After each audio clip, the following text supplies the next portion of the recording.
आज हम पहुँचे हैं रानी झांसी अंबेडकर भवन और श्रामणेर शिविर जो 2 अक्टूबर से और 11 अक्टूबर तक चल रहा है और भारतीय बौद्ध महासभा के तत्वाधान में ये श्रामणेर शिविर का आयोजन किया गया है, जिसके आयोजक जो बोधिसत्व मतलब कि बाबा साहब डॉक्टर भीमराव अंबेडकर रानी झांसी, और जैसे कि बैनर के माध्यम से मैं दिखा देना चाहता हूँ। और ये जो आज जितने भी बौद्धगण हैं और जितने भी भंतेगण हैं यहाँ पे आज उपासक और उपासिका भी हैं यहाँ पे, और ये मैं दिखा देना चाहता हूँ कैमरे के माध्यम से कि आज पेपर चल रहा है, एग्ज़ाम है और काफ़ी शांतिपूर्ण तरीके से एग्ज़ाम का आयोजन किया जा रहा है। इसमें आप देख सकते हैं कि चीवर धारक भंते जी हैं, कुछ श्रामणेर जो भंते जो पहली बार जो चीवर लेकर के बैठे हैं वो भी इस एग्ज़ाम को दे रहे हैं। और इकाई लगा रही है, मतलब केंद्रीय इकाई। तो मैंने ये चैलेंज लिया कि अब की बार शिविर हम लगाएंगे। अपना जो महासचिव है उससे कहा कि भाई शिविर हम लगाएंगे। सबकी मीटिंग ली, सबकी मीटिंग लेके मैंने कहा शिविर किसी भी हालत में अब की बार हमें लगाना है, और शिविर इतना अच्छा लगाना है कि लोगों की पिछली बार कुछ शिकायत आई थी खाने में, इस बार हमारे महासचिव में हर एक चीज़ में तो काजू डाला है। कोई भी नाश्ते में कोई भी नाश्ता किया है उसमें काजू तक डाला है, मतलब इतना अच्छा हमने खाने का प्रबंध रखा है। और ये भी ध्यान रखा है, 1-2 दिन मिर्च पड़ गई तो मैंने उसको डांटा हलवाई को कि भाई मिर्च बिल्कुल नहीं डालनी, हमें बिल्कुल कम मिर्च का, कोई बीमार ना हो जाए, इस तरह से खाना बनाना है और हेल्दी खाना बनाना है। तो हेल्दी खाना आपके शिविर में कहाँ से लोग भाग में? हाँ, हमारे शिविर में लगभग ऑल इंडिया से बिहार, राजस्थान, यूपी, महाराष्ट्र, गुजरात, मध्य प्रदेश, दिल्ली और यूपी, हरियाणा, लगभग यहाँ आसपास के, एक तो आंध्रा से नहीं आया, कोई त्रिपुरा से नहीं आया। कहने का मतलब कि जितने भी स्टेट हैं लगभग मोस्टली 18 स्टेट्स हैं हमारे, जिसमें हमारी शाखाएं फैली हुई हैं। उसमें 3-4 शाखाओं से नहीं आए, बाकी सब में से आए। अच्छा, इस एग्ज़ाम को करवाने का उद्देश्य है? हम हर साल सामने शिविर इसलिए लगाते हैं कि लोगों में बौद्ध धर्म के प्रति कुछ आस्था बढ़े, बौद्ध धर्म के प्रति कुछ आस्था बढ़े और कुछ नियम सीखें। अगर कोई इसमें भिक्षु बनते हैं तो उनको बहुत हेल्प मिलेगी।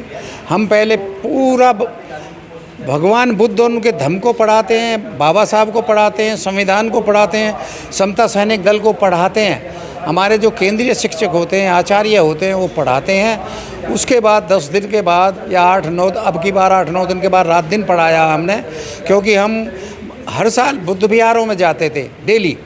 इस बार हम केवल 2 दिन ही बुद्ध विहारों में गए। हमने इतनी पढ़ाई की है, इसलिए हमने 2-3 दिन पहले ही एग्ज़ाम ले लिया, क्योंकि रात दिन हमने पढ़ाई की है। पहले हम क्या करते, दिन में बुद्ध विहारों में जाते तो सुबह शाम पढ़ाई होती थी। अब हम पूरे दिन पढ़ाई करने के बाद हमने 8 दिन बाद ये एग्ज़ाम ले लिया, पूरी पढ़ाई कर ली है। जितना हमारा सिलेबस है, जिसमें भगवान बुद्ध का पूरा और बाबा साहब का पूरा और इसका समता सैनिक दल का पूरा और ये संविधान पूरा, मतलब करीब हमने सारा इनको जो हमारे समाज से संबंधित है, बहुजन से संबंधित है, पूरी पढ़ाई करवाते हैं। अवेयरनेस बढ़े जिससे इनको पढ़ाई करवा के उसके बाद हम जब एग्ज़ाम लेते हैं, एग्ज़ाम में श्रामणेर वो हैं जिनके कम नंबर आएंगे। फिर हम एक क्राइटेरिया फिक्स करेंगे 50% के करीब आसपास, उसमें बौद्धाचार्य बनेंगे, और उससे ऊपर जो बनेंगे वो केंद्रीय शिक्षक बनेंगे, वो फिर लोगों को आचार्य बनेंगे और वो फिर पढ़ाएंगे। तो क्या इसके लिए मतलब कोई सर्टिफिकेट का जल्दी किया गया या डिग्री सर्टिफिकेट का जो होता है, क्या वो परमानेंट वो सर्टिफिकेट को कहीं हम अप्लाई कर सकते हैं? हाँ बिल्कुल, हमने सर्टिफिकेट बनाया। एक सामने शिविर का सर्टिफिकेट देंगे, बौद्धाचार्य का देंगे, केंद्रीय शिक्षक का देंगे। ये कहीं भी अगर ये जाएंगे पहली बात तो ये है कि जो भी शाखा है भारतीय बौद्ध महासभा ऑल इंडिया में है, एक दूसरा 3-4 BSI के जो टुकड़े हो रहे हैं, हो सकता है वो भी कहीं वहाँ भी यूज हो सकता है। हमारा सर्टिफिकेट मान हो गया, क्योंकि सबसे बड़ा राष्ट्रीय स्तर पर हमारा ही है। हमारा हर सर्टिफिकेट हर जगह मान्य होगा, और नहीं मान्य होगा तो हम लोगों को इतना पढ़ा देंगे कि अगर वो दूसरी जगह भी एग्ज़ाम देंगे वहाँ भी वो पास हो जाएंगे, क्वालिफाई हो जाएंगे। सर आपके मतलब इसमें कितने लोग हैं इस समय? हाँ, इस समय करीब 42 बैठ रहे हैं इस शिविर में, 42 रामनेर हैं, और कुछ लोग सिर मुंडवाने की वजह से 6 लोग चले गए, और 1-2 और बीच में बीमार होकर भी चले गए। करीब हमारा 50 का टारगेट था, इस समय 42 लोग हैं। 50 का टारगेट था, 42 लोग एग्ज़ाम को मतलब हाँ जी बैठे। उसके बाद जो नेक्स्ट का मतलब जो शस्त्र होगा, जैसे आज एग्ज़ाम है, उसके बाद क्या क्या होगा? अभी 9 तारीख को एग्ज़ाम हो रहा, 10 तारीख को हम सेमिनार लेंगे सारी स्टेट के लोगों को, और हम बुद्धिजीवी बुलाएंगे।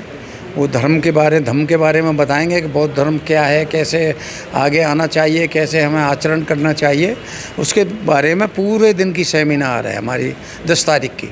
उसके बाद 11 तारीख को हमारा समापन समारोह है, और उसमें जो हमारे मुख्य अतिथि हैं वो माइनॉरिटी कमीशन के लोग आएंगे, दिल्ली प्रदेश के भी आएंगे, सेंटर के भी आएंगे, और हमने समता सैनिक दल को भी बुलाया है उसमें शिरकत देने के लिए।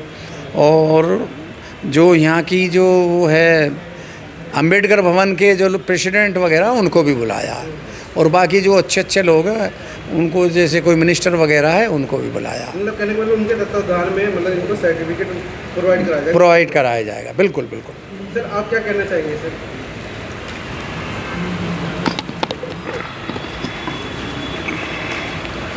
जैसा कि हमारे ये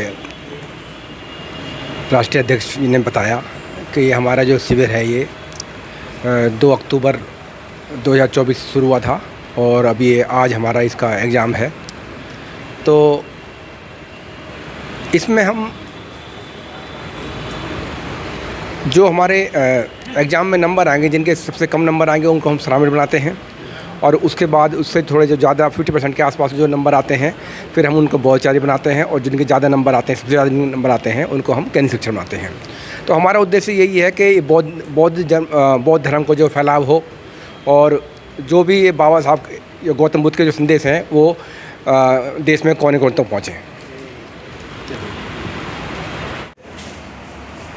मेरा नाम बौद्धाचार्य रणजीत सिंह, महासचिव भारतीय बौद्ध महासभा दिल्ली प्रदेश। एवं जो हमारा ये कार्यक्रम चल रहा है 10 दिवसीय रामनेर बौद्धाचार्य केंद्रीय शिक्षक शिविर, ये 2 तारीख से और 11 तारीख तक चलेगा। 11 तारीख तक इनको जो है हमें भोजन की व्यवस्था, 2 बार नाश्ते की व्यवस्था, और इनको 2 दिन हम जो है एक बार सिद्धार्थ बस्ती बौद्ध विहार सिद्धार्थ बस्ती आश्रम ले गए थे 6 तारीख को, और आज 9 तारीख को सिद्धार्थ बौद्ध विहार डी ब्लॉक वेस्ट विनोद नगर गए थे।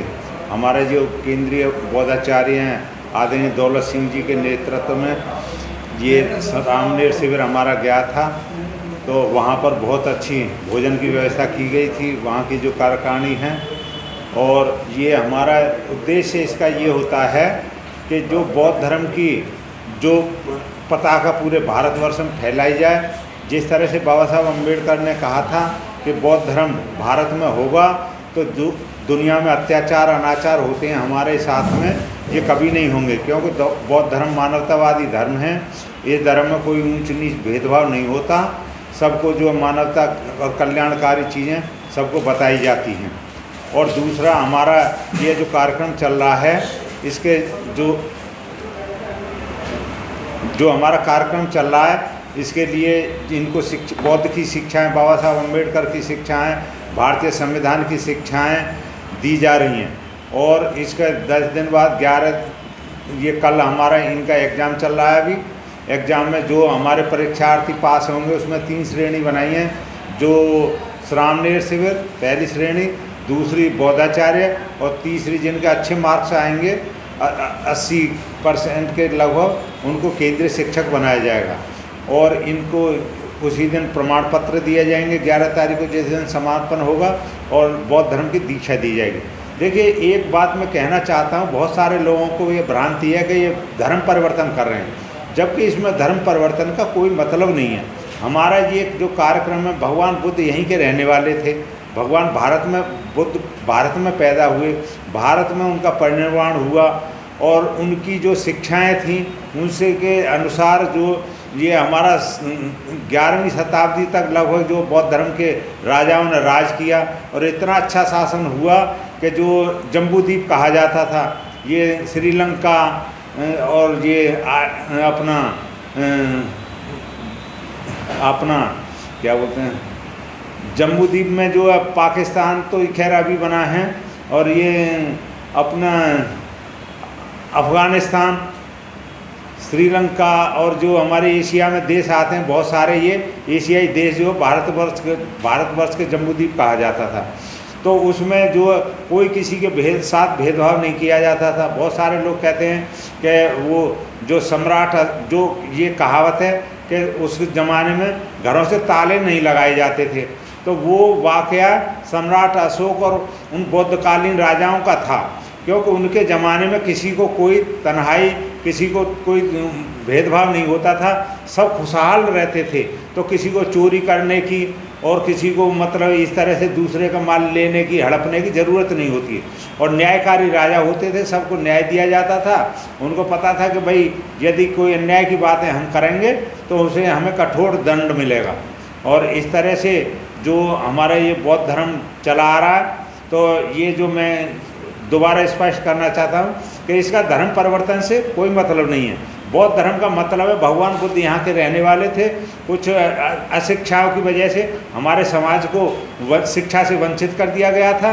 तो ये जो बाबा साहब अम्बेडकर ने भारतीय संविधान बनाया और 14 अक्टूबर 1956 को बौद्ध धर्म की दीक्षा ली थी नागपुर के 10 लाख लोगों के साथ में। तो उसी कार्य को हम इस तरह से आगे बढ़ा रहे हैं कि जिस तरह से आदमी का कोई पुराने घर की साफ़ सफाई करता है और उसको जो है अपना नया रूप देता है, इस तरह से हम बौद्ध धर्म की शिक्षाएं दे रहे हैं। और उसमें मानव एक समान, सबको न्याय और सबको शिक्षा, सब एक समान रहें, कोई किसी के साथ भेदभाव नहीं रहे और सब एक साथ मिलजुल कर रहें। इस तरह की हम जो भावना के साथ में इनको शिक्षा दे रहे हैं, क्योंकि जिस तरह भगवान बुद्ध ने पंचवर्गीय भिक्षुओं को अपना ज्ञान दिया था, तो उसी तरह से उन्होंने कहा चरित भिक्षुवे चारकम बहुजन हिताय बहुजन लोकानुकंपाय। तो ये सबसे कल्याणकारी हो कि भिक्षु 500 दिशाओं में चले जाओ और ये कल्याणकारी धर्म जो मानव को शिक्षा देता है, मानव के कल्याण की बात करता है, इसको सबको सिखाओ। उन्हीं चीज़ों को हम जो इनको सिखाते हैं कि जो हमारे बौद्धाचार्य हैं समाज में जाएंगे, समाज में जा कर के ये त्रिशरण और पंचशील के जो हमारे मूल मंत्र हैं इनको बताएंगे। जैसे पहला है अदन्नदाना वीरमणि शिक्षा पदम समाध्यामि, हम बिना दी हुई चीज़ किसी की नहीं लेंगे, इसका मतलब चोरी नहीं करेंगे, तो हम जो सुपात्र रहेंगे। दूसरा है पाणातिपाता, पहला पाणातिपाता वीरमणि शिक्षा पदम समाधि। हमारे जो सील है, मतलब मैं इनको कह रहा हूँ पाणातिपाता वीरमणि, प्राणी हिंसा से विरत रहेंगे, किसी की अकारण जीव हत्या नहीं करेंगे। तीसरा है कामेशमिच्छाचारा वीरमणि शिक्षा पदम समाधि, हम काम व्यभिचार से मुक्त रहेंगे और इसकी जो कोई भी इन कार्यों में लिप्त नहीं रहेंगे और सबको भाईचारे का हम पाठ पढ़ाएंगे। सारे जो हमारी दूसरी बहन बेटियां हैं हम उनको अपनी बहन बेटियों की तरह समझेंगे। चौथा मूसावादा वीरमणि शिक्षा पदम समाधि, हम जो हमारे जो अनर्गल बातें करते रहते हैं वो बातें नहीं करके हम जो भगवान बुद्ध और बाबा साहब की बताई हुई शिक्षाओं को, अच्छी शिक्षाओं की जो तरफ ध्यान देंगे और उन्हीं का प्रचार प्रसार करेंगे। और पांचवा सुरामेर मध्य पमाद ठानी वीरमणि शिक्षा पदम समाधि, हम प्राणी हिंसा से व्रत रहेंगे, शराब आदि नशीले पदार्थों से व्रत रहेंगे और कभी उनको भांग धतूरा वगैरह इनसे को कभी भी ग्रहण नहीं करेंगे और इनको से व्रत रहने की शिक्षा देंगे। तो हमारा ये श्रामणेर शिविर जो चल रहा है, इनको हम जो ऐसी शिक्षा देंगे और समाज में जा कर के ये अच्छी बातों को फैलाएंगे कि जिससे समाज में अच्छी बातें, बच्चों को अपने पढ़ाएं लिखाएं, साफ़ सुथरे रहें, अच्छे व्यवहार करें, अच्छे नम्रता के साथ में रहें। किसी के साथ कटुता ना रखें, भाईचारा बनाए रखें और इस तरह की शिक्षाओं के लिए ये आगे बढ़ते रहेंगे। हम इस तरह की शिक्षाएं हमारे जो यहाँ पर शिक्षार्थी आए हुए हैं, बहुत विद्वान, जिनके अपनी ज़िंदगियाँ बीत गई हैं, जिन्होंने 25, 30, 40 साल पहले अपने जो केंद्रीय शिक्षक बने थे, बौद्धाचार्य बने थे, वो इनको शिक्षाएं दे रहे हैं और उनका लाभ ले रहे हैं। तो हमने इनसे जो बात की है श्रामणेर शिविर वालों से, तो कहते हैं कि ये बहुत अच्छा हमको शिक्षा दे रहे हैं, बहुत अच्छी चीज़ें बता रहे हैं, तो हम जो है इन चीज़ों को अपना ग्रहण करेंगे और इन्हीं पर चलेंगे। सर 11 तारीख को लगभग कितनी संख्या में लोग यहाँ पहुँचते हैं? देखिए 11 तारीख को ये जो हमारा श्रामणेर शिविर चल रहा है, इसमें पूरे भारतवर्ष से ये शिक्षार्थी आए हुए हैं जो श्रामणेर हैं। कोई बुलंदशहर से है, अलीगढ़ से है, एटा से है, अजमेर से हैं, मुरादाबाद से हैं, बरेली से हैं, जम्मू कश्मीर से भी आए हैं। तो ये और सारी दिल्ली के लोग यहाँ पर हैं। हमारे दिल्ली में जो 5 संस्थाएँ 6 जोन बने हुए हैं, NCR जो कौशाम्बी, गाजियाबाद वगैरह, खोड़ा कॉलोनी, ये उसमें आते हैं। यानी कि लगभग पूरे देश भर से लोग यहाँ आके जुड़ते हैं। जी हाँ। तो 11 तारीख को भारी संख्या में लोग, हाँ, यहाँ भारी संख्या में लोग पधारेंगे। अच्छा, एक और सवाल आता है कि जब भी आप श्रामणेर शिविर लगाते हैं, जब इस तरीके के कार्यक्रम करते हैं, तो आप वहाँ पर एक 22 प्रतिज्ञा दोहराते हैं, मैं ब्रह्मा विष्णु महेश को नहीं मानूंगा। इस तरीके की जो 22 प्रतिज्ञाएं पहले दोहराई गई थी, बड़ा बवाल मचा था दिल्ली शहर में, पूरे देश के अंदर। तो क्या लगता है इस बार भी इसी तरह की 22 प्रतिज्ञाएं दोहराई जाएंगी? नहीं, वो तो अपनी स्वेच्छा की बात है, अपना स्वेच्छा से कोई माने या ना माने। तो वो तो ये है कि जो बाबा साहब अम्बेडकर ने 14 अक्टूबर 1956 को बताई गई थी बातें कि भाई जो मतलब भ्रांति की चीज़ें कि ये ब्रह्मा विष्णु महेश वगैरह ये जो लोग मानते हैं उनसे हमें कोई नहीं, लेकिन अपना कोई मानता है वो ठीक है और जो नहीं मानता है उसका स्वागत है, क्योंकि ये जो है अब काल्पनिक चीज़ें मानी गई हैं, इनका कोई प्रमाणिक वो तो है नहीं।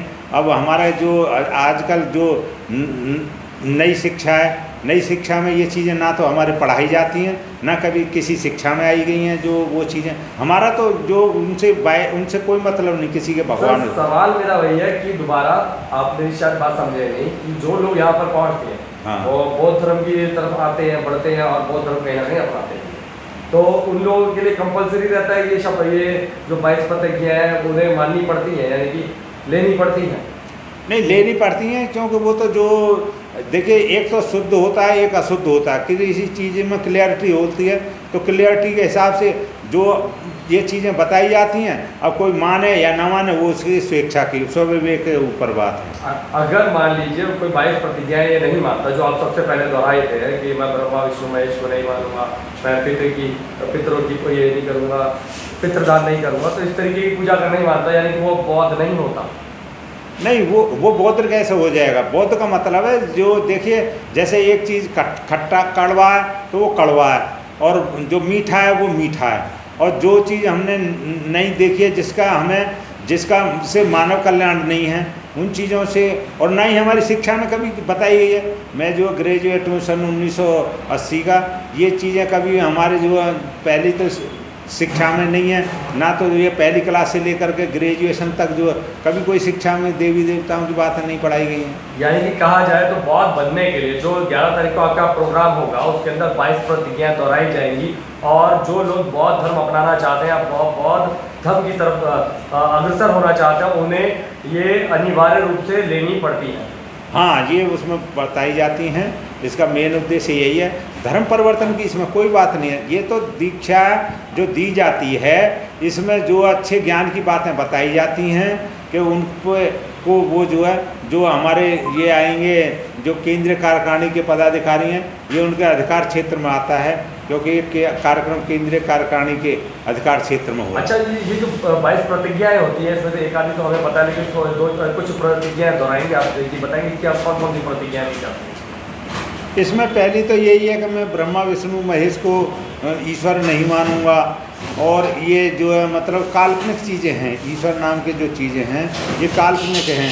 क्योंकि देखिए अब मैं ये कहना चाहता हूँ आपको कि जैसे ईश्वर नाम का जो कहते हैं कि सब चीज़ का वही करता धरता है, यदि वही सब चीज़ का करता धरता है तो चोरियाँ क्यों होती हैं, किसी की जेबें क्यों कटती हैं, ये रेल एक्सीडेंट क्यों होते हैं, और जो ये बलात्कार क्यों होते हैं, और दूसरे के साथ मारकाट क्यों होती है, एक इंसान दूसरे को मारकाट करने की शिक्षा कौन देता है। तो इसी चीज़ के लिए वो कहते हैं कि भाई जो हमारा जो मानवतावादी धर्म है, किसी को ये पंचशील जो बताए गए हैं वो इसी चीज़ के निरोधक हैं कि जो कोई ऐसी जो अप्राकृतिक चीज़ें। मैं फिर वही सवाल कर रहा हूँ कि आपने एक प्रतिज्ञा तो बताई, लेकिन मैं चाहता हूँ कि आप 5-7 प्रतिज्ञा स्टार्टिंग कुछ बताएं कि कौन कौन सी प्रतिज्ञाएं हैं।